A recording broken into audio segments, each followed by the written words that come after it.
So with that being said, welcome to another episode of the Philosophy of Chillin. I'm your host, Don't Let the Connect, and with me today, you all see I'm not alone, not by myself. I have another co-host joining me who is willing to offer their ideology. So can you please introduce yourself?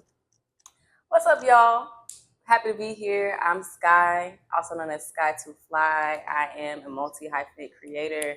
I rap, I sing, I dance, fashion, all that. That's just kind of who I am. A big culmination of art, and I'm excited to get into whatever we get into today. Yeah, so as always, y'all know I don't really disclose the topic of the day or the theme until we're actually in process of filming. But today we are essentially going to talk about the theme of transformation. And the main overarching question that we'll ask or that we'll aim to answer is, how do you get through the journey and different ups and downs of your passions and your life in the midst of your transformation? And sub questions of how we'll answer is like, what does it mean to acknowledge when you are in a transformation and move through there? I think that's good. Like literally everything that we've all been discussing this past few weeks, me and my core friends and even strangers, we've been having these conversations about transformation. And I think I really like how you said, like, what are the things, like, how do you know you're going through this? Yeah. Okay. So sometimes we don't know. Yeah, no, that until we do, and it slaps us in the face.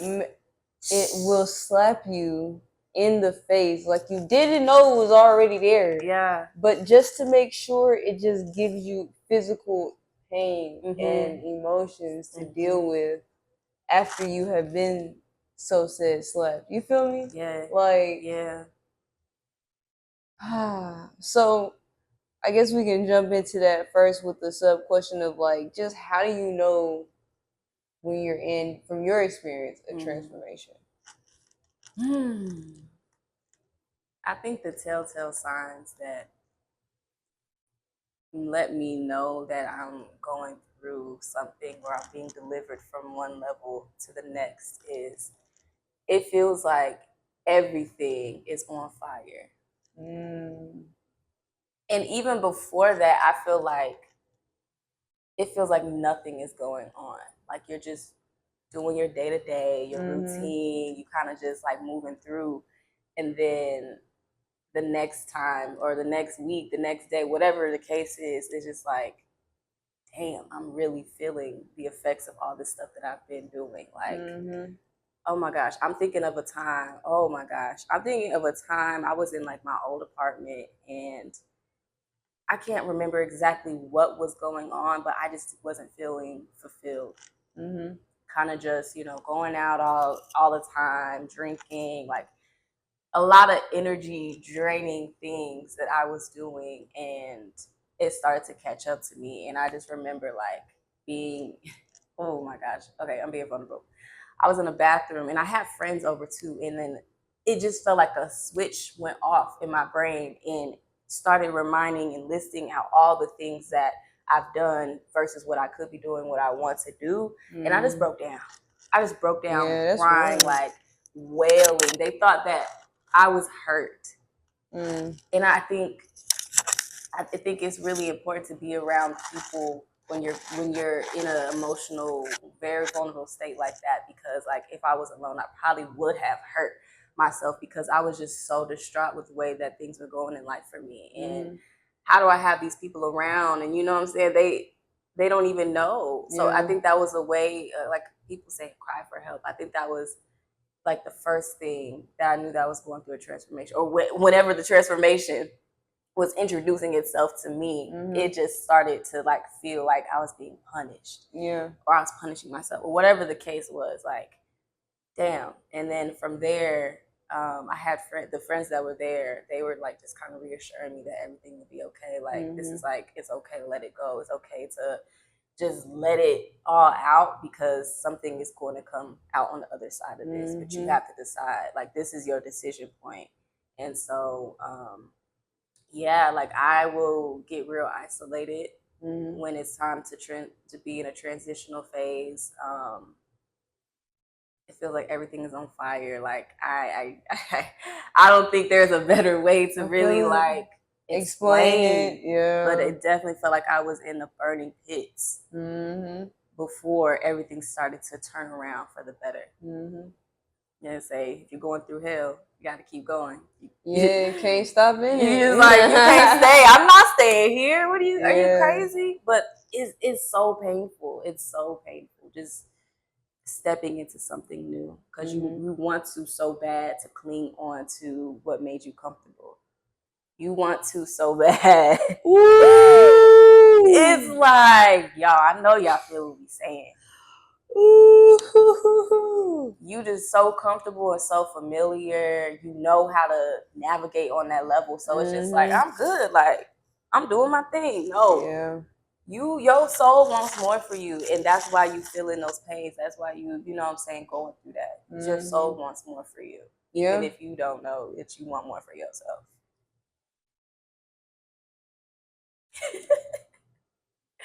She too far with it. Oh my God. I just don't know what to do. Have you heard of the Dark Night of the Soul? Yes. That's what it is. That's what it is. It's like I really want to look up the exact definition for that, but whatever.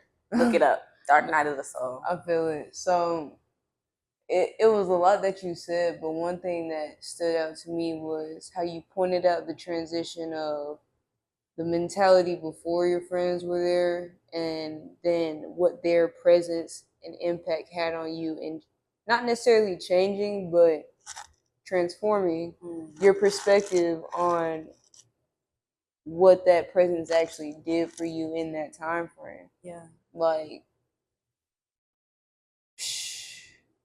I think one thing that you said was it felt like a cry for help, but honestly, like the way that I saw it or understood it, it was like it made more sense as you felt vulnerable enough to even let that wail out when they were around, because you could have held it in. I could have held it in. I think I had for so long, and we were kicking it. We was having a good time. We was outside, and then we was inside one day, and then boom, I felt comfortable enough to let them know. So I think that was at that point. It was like I had reached the breaking point. So the alarms went off. And then the even better part of it is the fact that, and this is one thing that I really believe is embedded into all relationships, not just romantic ones, but especially friendship and platonic ones, where it's like, because they did the work on themselves as individuals to grow and develop and go through their own trials and tribulations, whether it be with you all or individually, it allowed them to be able to address that situation and show up as themselves and be like, oh, we're ready for this. Like this ain't nothing. We're waiting on you. And then you just sit there like, why are we not all panicking? What? Why am I okay? Y'all been through some shit. Y'all know. Y'all can feel it. Y'all can feel it. But yeah, I think, like with relationships, people, what is the saying? Like you only meet people. What is people can only meet you where you are. You can only meet people where they are. No, I get what you're saying. So like them having done that work and then coming back to like relay that reassurance to me, because I'm a big reassurance person. Like I need to know that things will be okay and or they're not going to be okay, so I can start to like figure out a plan. So I think from there, when the transformation, pushing on further, like that point, I was just like, all right, Did I know what to do right in that? No, I didn't feel like I knew what to do right in that moment. Let me take that back. I was about to say I started creating a plan in my brain, but I don't think that happened till like maybe a month later, because you have to identify the feeling first, and you if it's a new feeling or a new pursuit that you're going for, you have to treat it like anything new. You have to give it time to breathe. You have to research. You have to feel it out. You know, identify that shit first, and then you can plan to keep going. And then actively start thinking about how you can prepare for another situation like that. Because it's gonna happen again. Like, it just builds. I've been through a lot. Everybody has a story. Everybody been through a lot, but I can really apply myself on being resilient and being able to like take myself out of it sometimes, and then put myself back in and start to have some type of motion. But I gotta feel it first. Like, I'm a big emotional person. Yeah, no, me too. Like, if I can't process my emotions, like, I know I'm gonna wear it on my face. I honestly don't care at this point. Like, read it if you want to. If you don't want to ask, don't ask. Cause I'm gonna tell you, I used to not though. Like, that's real. That's real. Holding it in was so good till it wasn't. So yeah. Ooh, that was a bar. She said holding it in was good until it wasn't. It was. Dang, but that's really how that's how it evolves over time, because then you do it for so long, and then, like you said, when you're first getting into something, you have to feel it out. And unfortunately, when you feel out that particular emotion, it packs and packs and packs and packs, and then it's like a domino effect. And I feel like it's when you see like a piece of thread on your clothes, and then like you want to kind of like yank it to like get it off or whatever, but it's still like all this was all like a neat thing at first, but it start unraveling. And I think that's like a symbolism to life. Like, you find one little thing, you want to pick at it, and then everything just kind of unravels. You get to the origin of it, and then you realize a lot of the shit that we deal with as adults is because we held it in as children. It goes back to our childhood all the time, almost every time. Like, that is your root.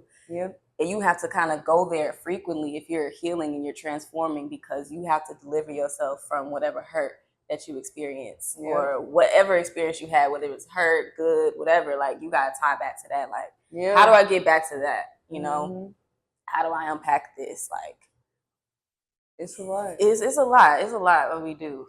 To be better as better human beings. It's like, it's so much work, y'all. It's so much work, and there are people out here who are not doing they don't care enough to do the work. Which makes it even harder for the people that are trying to do the work, because then y'all act like we can't meet you where you at. Right. And then it's like, we here now.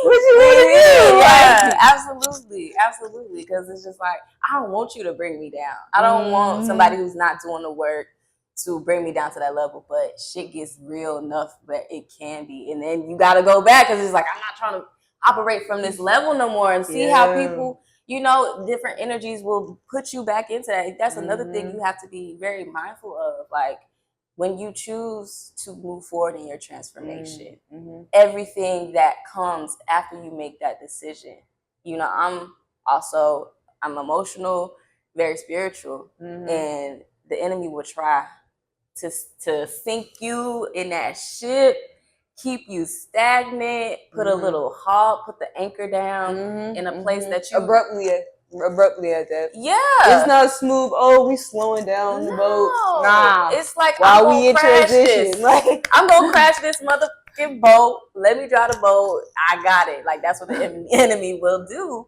when they see that you're like, all right, I'm trying to inch closer to righteousness. I'm trying to inch closer to more abundance. Like, they don't want you to do that, and then it comes in like human manifestations sometimes. Like, we just said, like, people that's not healed, not trying to heal, they'll come and they just pull your string and start to unravel you, and then here you are. It's like a cycle. I think transformation is a beautiful cycle because you get to reinvent and you get to, you know, renew all the time. You can be anything, you can be anybody, you can make any choice, and that's both beautiful and scary at the same time. Yeah, and honestly, that's something that is principled throughout life in itself, because it is literally that even scale, or could be an uneven scale regarding anything. Yeah, and it's like you always gotta go back to the foundation and the roots. Like,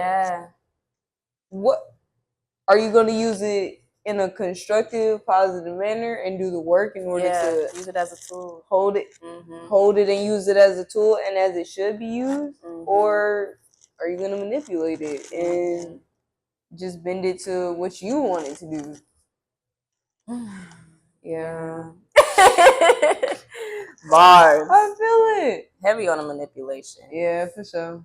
Because we are all creators. We create. I don't care if people don't identify it, but we all create things. Like, you create situations for yourself. So it's just like, yeah, I get it. So with that being said, you are multidisciplinary, multi-creativity, and the next question I have can definitely be layered for sure. But essentially, how has your personal transformation journey integrated itself within your passions, and how have you seen that transformation journey unfold? Wow. I think I was definitely called to be an artist at a young age. My family just expresses how, like, I would just always be in everything. They would dress me up and take pictures of me. I would do the same and have like a little digital camera and take pictures of my friends after I dressed them. And I got into more like the performing aspect when my dad passed away in 2008. I didn't really want to talk to nobody. I mean, my dad, we had a really, really tight relationship. He was very supportive of me, whatever I wanted to do, put me in everything, exposed me to different things like museums and operas and things like everything that I'm now interested in. Like, that man introduced that to me, and he passed away, and I just kind of like, I disassociated for so long. Like, I was 9, and it just did a number on me. So because it was a close relationship to you. And then, like, all my other friends, they had their dads and stuff. So that was just like a constant reminder. Like, it was just really, really bad. And I feel like that's what contributed to me wanting to use something else to express myself. Because like I said, there was really nothing to talk about. Like, I'm not engaged. Like, this is not you have speaking to say to me. like, I lost, like, that is one of the biggest, greatest, like, losses for someone like me who had a father like I did. So I got into dance. And we love that for her too. Like, even though it wasn't the long time she really wanted, the fact that your dad was intentional with his time, his communication, his presence with you while he was here, felt like, you know, it could it's definitely stretched me. Like, I feel his spirit with me every day since then. But my grandmother put me in a dance class, and that's what started everything. And I think my first transformation from being in my shell, like after losing my dad and kind of just shielding the world away from me, stepping into that dance room and learning moves, learning how to communicate with my body. Because it's like, I can use this. This is another language. Like, this is a body language. And I think that was really freedom for me. It was really freedom for me. And in that specific class, I came in, and mind you, I'm shorter than everybody, and I'm just quiet and just, you know, really reserved, trying something new. I'm in the back all the time, but I'm like observant. I'm zeroing in, looking at everybody in front of me, see what works for them. You know, what can I take from here? What can I take from there? Looking at the instructor. my instructor one day, I don't know how long ago or how long it took for him to recognize me. And then I probably was like one of the only Black girls in the class too. Okay. He called me out. We were doing a routine and I was feeling myself. Like it started to help me build confidence, you know, because I could look at myself in the mirror and tell that like this music, not even just the dance, but the music, I'm kind of like merging with the music too. It was unexplainable. It was like, it was, like I said, freedom. It was such a freedom to me. He pulled me out. It was just like, hey, you got this. Like, I forgot exactly what the words are, but I do know that he told me to never be in the back. Like, don't put yourself in the back of the class, back of my class. He said, you can do it anywhere else. I don't want you to, but if you dancing like that, if you like making me feel away, you need to be in the front. I don't care what it is. And I kind of took that with me, and I've kind of just prioritized myself and put myself in the front. So in school classes, I would be in the front, you know, because the observation from the back is cool, but like I think when you put yourself and center yourself, whether it's in a room or just with your decisions, you center yourself in the most non-selfish way, the most selfless way. You get more from that. You get more engagement. You get more energy from that. Like, and I did. So I was in the front of everything, and I was just like, I'm going to try everything. Like, I'm not going to allow myself to be hardened by this loss. You know, I'm not depriving myself of something that I should be able to. I'm 9, 10 years old. Like, I still should have a child. I still should feel some type or create some type of happiness for me. That was a choice. I didn't have to, you know, they put me in dance, but it's because like I kind of had an interest in it, and I told them like I wanted to try it. And I just seen so many other Black girls as I was going through that specific dance studio, and was able to kind of like return that back to them, coming from a place of not being confident and, you know, feeling like you have a chip on your shoulder to being in the front of the room. Like that was one of the biggest transformations that I had that in my artistry, you know, because I let that personal thing push me there. It's bittersweet, and it's like two sides of one token, because like I don't wish that on nobody, but I feel like if I didn't lose my dad, then I wouldn't be the artist that I am today. Well, I didn't lose him spiritually, physically. If I allowed that to really stop me at a young age, I could have been anywhere, not here. Not able to express and communicate the way that I do. I had to go through that. Ooh. Real shit. Oh. Real shit. And you can tell she walked it out because she can still put that sentence together today. Oh. Yeah. I never have really uncovered that like publicly, but like I said earlier when I came into the house, I've been doing so much reflecting these days, and it's just like, damn, 1 + 1 is 2. It is. I'm telling you, for real, it is. No, I'm already understanding. It is a mess. That I get it. Yeah. I get it. And I can't even lie, like, people talk and discuss about their comfortability, and they will defend it heavily. But it's like, when you choose to go through the path of actually being uncomfortable and challenging yourself to get through the transformations that you've been placed in, because 9 times out of 10 is really just life doing exactly what we've been told it does. Yeah. And now it's manifesting in our lives, and we're like, hold on, wait a minute. Wait, not me. You ain't got to do it like that, though. Like, yeah. But yeah, the people that actually do the work, once you, like, even when you're walking through it, you're actively trying to disassociate, or not necessarily from who you want to become, but from the ideologies for you to do it to everyone else. It's like, it's a different conversation that can be held at that point. That's true. And even with the least amount of words, she said 1 + 1 = 2. I knew exactly what she was talking about. Yeah. Yeah. What's your transformational like in your personal and how you got to where you are? I'm curious too. Wow, that's actually a great question. And typically, you asked it first, of course. And you know what's crazy is like some of the reason why I keep this like so organic is because like a lot of these questions I do not have the capacity to plan beforehand. Yeah. So like I just you don't know what people gonna say.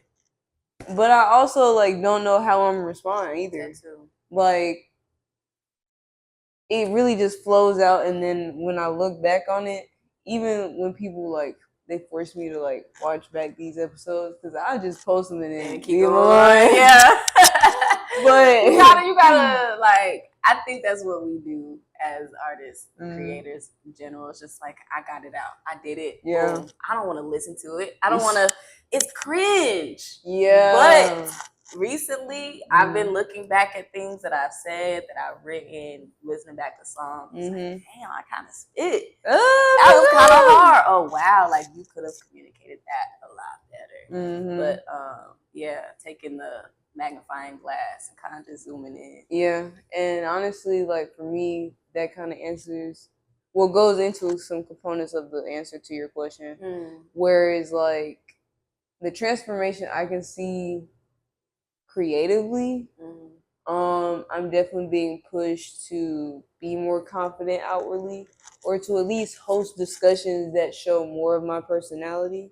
Whereas, like you stated before in your story, I'm perfectly fine with being in the background. Like, the people that stay in the shadows, like, let's just be honest. Yeah. You never know what they got going on, but they're involved somehow. There's a reason they're in that bitch. And the fact that you don't know it might be a concern for you because they might know something. Yeah. You never know. What? People in the background with a lot of foot traffic. Man, but they're observers. Yeah. And they're like, you never know because they could be the one with the most money in the room or the most connections or to leverage. They have something that you could benefit from. Yeah. Knowledge, not even just like tangible things for you to ingest, but like just having this conversation with you right now. Like I'm telling you, I don't know what be going on in the scene. Like I just see y'all, I be saying what's up. We're so like connected to the music that, you know, we don't really have to speak, but when we do, you just like, wow, like that's why we're in this thing. That's why we're in alignment. That's why we have this connection. You know what I'm saying? Like, damn. Yeah. I needed this. You know? There's been so many times where like my personality fights itself, where it's like internally I'm like, I know I have to do this. All right, I have to show up and I have to be here. And my body is like, no, let's go back home. But then when I get in these conversations, like you said, we might not have to say nothing at all. We can just be watching you doing your thing. We just be sitting there like, oh my goodness. Yeah. But the moment we actually connect and we actually introduce ourselves, it'd be so much of a takeaway. Yeah. I'd be like, wait a minute, cuz you didn't have to say that. Yeah, you did. I know you don't know what's going on in my life, but you did. Yeah. You didn't have to go there, but I appreciate you. Cause now I'm feeling all like excited and feeling like I've been confirmed in whatever I'm going through, and you might still not know the details. And that's crazy because you said that. You said you don't know. Okay, I forgot my train of thought with that. But what I was thinking as you were talking is like we're really mirrors of each other. I believe that. I believe that we're mirrors of each other. You know, we get to, you know, see ourselves outside of ourselves. I have a strong belief that God be sending angels in forms of people sometimes, you know, to confirm and affirm you. Like, I don't know. So many people come up to me and affirm things and just like, dang, like you in my head. You in my journal? Like, I know Who told you to say that? I know you. No, but our souls, they recognize each other. And then that's why I'm just like, this shit just is so beautiful. But yeah, you gotta, I think it's cool though, when you transition from being like the observer to like the one that's in the front or whatever the case is for you, like you gotta be there first. Because if you just go out there and you don't really know how to tap into your discernment, you don't know, like, I think being an observer is like a key foundation for us, you know, because it just be what we do is just smoke and mirrors all the time. Like people will tell you anything because they're trying to sell you something.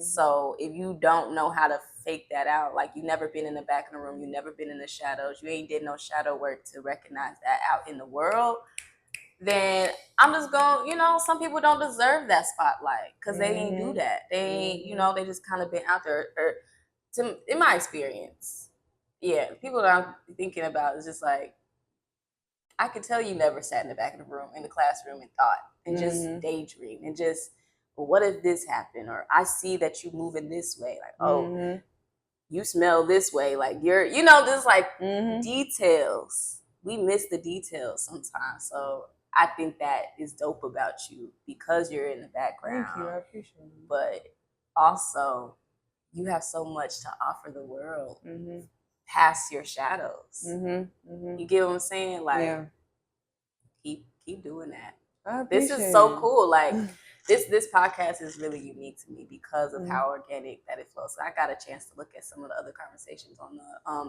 the Instagram page, the IG, and like we were just speaking of, like it can be robotic sometimes when you don't allow space. You don't allow things to just form on their own. So I'm happy. I'm proud. Well, I appreciate it because like the whole reason why I created this platform was because I couldn't get rid of the idea. Like I was going back to your question, like the transformation. It was to a point where I hated public speaking growing up. Like I despised it. Like you want me to go where and say what? And I had teachers that were persistent and we're selecting you to go lead this assembly. I'm like, you see these other students, like they got vocal cords, they can read. Like I don't understand. But now because of the opportunities I've been having, it's like, especially again going back to those relationships conversations, even the one we're having right now, what you're depositing into me is like, okay, well, I can't turn back now, even if I wanted to. She is pushing me up forward, so I gotta keep moving. And that's essentially what I'm trying to capture, because they're, like you said, the world. But at the same time, there's so much progression being made that's not highlighted. We just out here trying to live and understand and respect so we can just elevate and move forward. And operate out the highest vibration as possible. And that ground is something that everyone can experience. So why not put a spotlight on it and just be authentic with it? So that's what I'm trying to do. So what were the conversations you were having with yourself when you were just sitting on the idea? Like, I'm interested on how you talk to yourself. Man. Well, sometimes I be I'm understanding it more and more now. Like, sometimes I be real hard on myself when it comes to the things I need to do. Because what I found is sometimes I do it in order to give myself an internal push. Because there are some things where I'll try to sit on it and it'll be like, no, if you don't get the fuck up and do this shit that will not take you that long, just get lost in it. And I'll be like, oh, okay. And then I do exactly that and I'm like, all right, bet. But for this particular one, it was like, okay, for one, I never had a like clear vision of what exact role I'm gonna be in, what exact responsibilities I'm gonna have. Like, I just knew I love learning information. Like, I just love to learn different things and understand from a totality perspective or a holistic perspective. I don't want to just be short on context and information because I just didn't read. You know what I'm saying? Exactly. So that's why I just started with the details. You know what I'm saying? Yeah. Like it'll be in plain sight, and you just be like, you're like, no, like, I need to know what's going on. Yeah. Like, let me peel the curtain back. What's going on behind here? You feel me? Yeah. So absolutely. Because of that, that type of energy, I've always had people, have those deposits. When I was in college, I'm not college, high school. Somebody was like, "Oh, you should think about consulting." That's an overarching umbrella that you can apply different things. I'm like, okay, cool, that's great. Then because of what I went through, photography was my first introduction to creative. Okay. So I was in photography, I was in graphic design, and that was primarily how I got introduced to just the scene in general. And then I started thinking about, okay, visions of life. I knew that I had to have my own businesses because I'm a what is it? Unique individual. Yeah. Who don't follow the surface level, you feel me? Exactly. So I already knew, like, coming up into adulthood, I still have to make my own path some sort of way, just to prepare myself for, the ups and downs of life. Mm-hmm. So that's what led me into business, everything of that sort.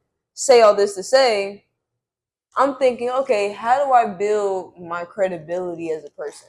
We're going into like 2019, 2020, and I'm thinking, okay, if I'm going to do a consulting company, because now I'm trying to learn the business behind it and everything else, if I'm going to do that, well, people have to be able to trust me. Like, it doesn't, you get what I'm saying? And it doesn't matter the services, but if someone's coming to you and they don't trust your help, they're not going to do it anyway, so it's not really going to work out for real. So I was like, okay, what's something that I could do to help build that credibility that is something that people will recognize worldwide? Because taking certifications and tests, it takes time, bro. You got to study for it. You go to class. You get what I'm saying? It is a lot. It's a huge commitment. It is. And then on top of that, like, they still expect you to progress and go through life while you're getting it. It's like, yeah, but I need something that's doing it now. Yeah. Like, this is an investment of time. Like, and I want to do that and I will do that. But like, how am I gonna survive today? Like, you know? Yeah. So that's where the podcast concept came from, because I was like, I need something that's true to my personality, but like something that can stand outside of me as well. And you could pass the torch. If that's what it grows to, like, you know what I'm saying? But even so, it needs to be somebody that is genuinely able to recognize, the platform and what it is trying to do and purpose to do. Because if I hand anything down, best believe it ain't no willy-nilly, because you put so much into it. It's so much of you, and I think with business and things like that, like, you just have to start. You have to start there. And then, Yeah. And when I got the idea, it was like an immediate no. I was like, Put my voice and face in front of people? What? And I can't. And at the time, I was also developing my emotions as well too. Like, I get frustrated, bro. Yeah. When I'm around ignorance, it's hard. Like you said, it's so all on your face, bro. And it does. And I keep telling people, like, bro, you have to ask questions, because if you just read my face for what it is, like, I could be thinking about something completely outside of you, left field. It can be because a fucking grass petal got cut off of the tree because somebody was throwing the frisbee. I was just like, bro, why you throw the frisbee on this nice ancient tree? Like, but man, you want to put me on the internet where people feel like they can just drop anything. They can take anything, and then Jesus, I ain't ready. Yeah, that's what my mental. I was it was like an immediate, like, hell no. I was like, hell no. Because when I get going about something and I'm passionate, it just flow, and I'm just like, I don't know what to do if I can't control it, guy. Like, I can't. These politics, bro. You have to release that need of control, though. So it feels like you did. You had to be right here. About what? How many episodes in? I think we're going on about, you probably gonna be like 10. I can't lie. Yeah. Maybe. See? See? And it's really interesting that we count ourselves out before anybody else does. We do. And I think because we know ourselves. Yeah. But going back to the whole transformation, like, how can someone else see something in me that I don't see in myself? That should be bothering me. Like, oh my God.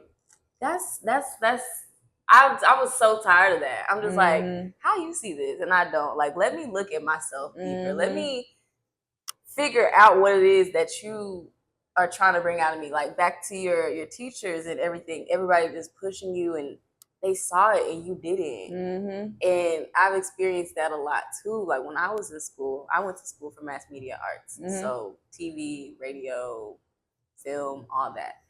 And I also was a student leader. Like, I was the queen of my class my junior year. And this was around the same time. You said 18, 19, 20. Same kind of, I blinked my eyes and it's the same year. It was the same year. Yeah. But I was leading my class. And that was a whole job in itself. Like, that's a whole nother transformation point, because I went to an HBCU, but the expectation and responsibilities that student leaders had was like enormous, as if we worked, like, we really worked for the school. So like, I had to watch my image. I had to watch what I was saying. You know, it was just so much that, you know, I was used to being in the spotlight, but that was another spotlight. So controlled spotlight, honestly. It was very controlled. Like, I would walk down campus having the worst day. I'm just in sweats, no makeup. People are texting and tweeting to the administration, oh, the queen doesn't look good. Doesn't got no outfit like on. She not you know, things like that. So like, that was a whole other thing. But I was doing that, classes, and then I was interested in being, I'm still interested in being a filmmaker. I'm a director, I'm a filmmaker, period. But I was like actively pursuing it more during that time. And I expressed this to one of my professors. And so he kept sending me like, he kept sending me like different opportunities and things like that. I was working on one project, being a queen, and he sends me this other one. And it was like 72-hour build a film challenge from, like, I think Home Depot was hosting it or whatever. And I'm like, are you kidding me? How you gonna send me this? And I got an assignment to do in your class. I gotta go appear at this event. I'm putting on an event. Like, you think I can do this? And it was, like you said, an immediate no. All it took for him was say, I think you can do it.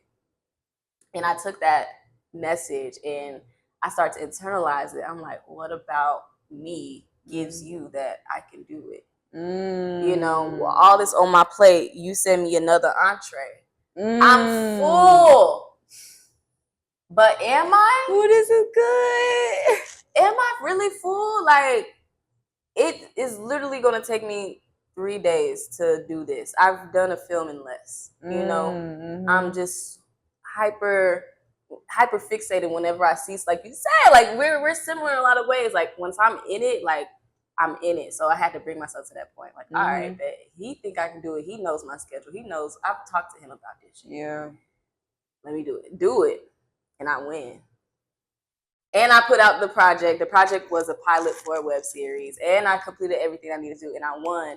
And that challenge got me in a room full of all of my favorite filmmakers in Los Angeles. Imagine if I was like, hell nah, bro, you tripping. I'm not doing that shit. Like, I got to do this. I got to do that. And just really argued it. And stood on that jump. And stood on it. Like, because that's what I really was. I was just tired. And I'm telling you, I stayed up mad late. Like, I almost missed the deadline to submit it. Like, I think I was a couple minutes late, actually. And it just goes to show, like, with God depositing insight in other people and then allowing y'all to meet, and that just ignites another spark. You know, answering that call and not immediately telling yourself or rejecting yourself. Like, that got me in a room where I could only dream of. That shit was crazy. Like, it was crazy. And I was just like, they flew me out. I got star treatment, and it was like a glimpse of the life that I want for myself. And I got to live that, even if it was just for a weekend. And then I was there on some other stuff too, for my film program. We were, the film that we had made like a couple summers prior, we were showing it out there. So I really killed two birds with one stone. And I'm thinking now, like, my past self, before that girl, she would have been psyched out. Like, and I went on stage to like accept the award and all that stuff and spoke. Like, little Skylar was scared. Yeah. She was like, what are we doing? Ava DuVernay is at the next table. Yeah. Girl, like, I got pictures with Storm Reed and Coleman Domingo, like, big names, and my work stands right here in the same room with them. Like, they seen my stuff. Like, it's really crazy. So I think that was another transformation. It's just like, you can literally do anything if you put your mind to it. And that's what my dad always told me. But it just be sounding cliche. You can do anything that you want. If you just put your mind to it. Like, it's just like, girl, whatever. But no, like, your thoughts, your words, your actions, they all work together and they matter. You get what I'm saying? Like, that's what it is. Like, we have to have these personal transformations in order to be successful. Like, I stand on that. You're not doing the work, you're not going nowhere. You're not going nowhere. You at the crib. You chilling. You're eating your hot chips and watching baddies. Yes. That's me on the weekend, though. No, for real. Because we gotta rest. We gotta recharge. We have to rest, give ourselves grace too, because when you are doing a new thing, it just opens the door for so much, you know. And I think being hard on ourselves,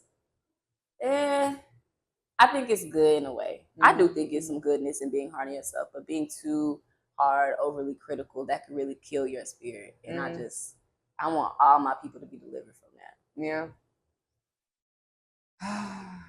Yeah. I appreciate that. I needed that. Dang. Okay. So look, with that being said, we just chilling over here at the end of the day. We could really be talking all day long, honestly, but y'all got to go. So if y'all want to tune in to another episode, y'all know what to do. Y'all can follow, subscribe, and go to her profile and do the same as well. But with that being said, can you tell them again your name and where to find you? So I'm Sky, Sky2Fly. Find me on all platforms at Sky, that's SCHUY, the number 2, Fly. All right. Yeah. Peace. Peace.